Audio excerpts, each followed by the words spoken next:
Bonjour, nous allons voir aujourd'hui comment mesurer et trouver votre taille de pantalon. Alors le plus simple, c'est de commencer par se munir d'un centimètre de couture. En voilà un.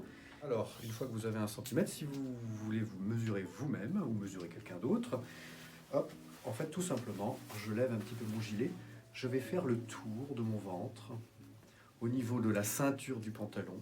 Voilà. Il faut serrer un petit peu. Voilà, là je serre un petit peu. Parce qu'un pantalon, on le porte serré.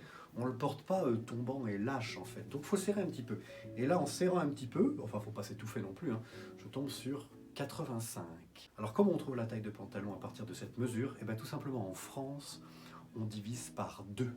85 divisé par 2, ça fait 42,5. Donc je fais une taille 42. Toutefois, on vient de trouver que je faisais 85. Donc techniquement 42 à peu près.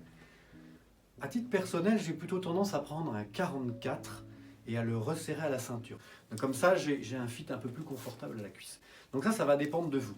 Ça va aussi dépendre de votre fessier. Si vous avez un gros fessier, ce qui est peut-être un petit peu mon cas d'une certaine manière, c'est vrai que là, il va peut-être falloir un 44. Parce que tout simplement, le bassin du pantalon 42 ne va pas être suffisant pour votre bassin à vous. Mais si vous avez conscience que vous avez un fessier un peu marqué ou des cuisses un peu fortes, il vaut mieux peut-être privilégier à ce moment-là le tour de bassin et le tour de cuisse, quitte à reprendre la ceinture.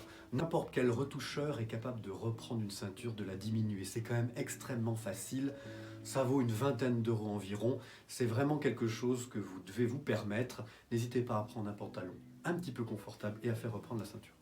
Vous avez déjà un pantalon de costume que vous aimez bien, qui vous va bien, et vous souhaitez connaître sa taille pour pouvoir commander chez nous, eh bien, vous prenez ce pantalon, vous le boutonnez, vous le mettez à plat, là, sans faux pli, et ensuite, avec un centimètre, toujours le même centimètre et en centimètre, vous le posez du bord à l'autre bord, et là, nous trouvons 44. Ce pantalon est étiqueté 44. Voilà. Les pantalons Scavini, nous faisons des tailles vraies. C'est-à-dire que chez nous, ce qui est étiqueté 44 fait 44 cm. Vous allez avoir beaucoup d'autres marques qui vont faire du vanity sizing, c'est-à-dire qu'ils vont vous vendre un 44, mais quand vous allez le mesurer, vous allez tomber sur 46. Ça, c'est pour faire bien, c'est parce que dans un magasin, ça vous permet de vous vendre entre guillemets un 44, ça vous fait plaisir, mais en réalité, on vous a vendu un 46. Nous, on a décidé, quand on a créé la marque, de faire du true sizing, c'est-à-dire une taille qui est la vraie taille. Donc ça, c'est la méthode pour mesurer un pantalon existant. Si vous avez un jean et que vous souhaitez savoir la correspondance, il existe une sorte de règle de plus 10. C'est-à-dire que si vous avez un pantalon, un jean qui fait, allez, on va dire 33, si vous rajoutez 10, ça fait 43. Donc vous savez qu'en France, vous êtes entre le 42 et le 43 en taille.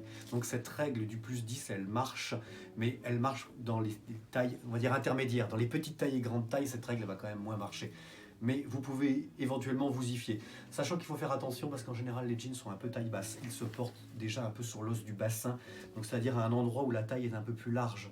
Alors qu'un pantalon, tel qu'on les fait nous, un peu plus taille haute, se prend donc à la taille un peu plus étroite. Donc le sizing n'est pas tout à fait le même. Là, j'ai un jean, voilà, c'est un prototype que nous avions réalisé. Si on essaye, on peut mesurer, pareil, de là à là. On est à 42,5, donc ce jean était un modèle 42. Voilà. J'espère qu'avec ces différentes méthodes de mesure, autant sur vous que sur un modèle existant, vous allez pouvoir trouver votre taille. En tout cas, si parfois vous avez un doute, n'hésitez pas à prendre deux tailles. Si vous hésitez entre le 42 et le 44, vous en achetez deux et vous en renvoyez un au moins. Vous aurez le produit que vous désirez et il n'y aura plus qu'à renvoyer celui qui ne va pas.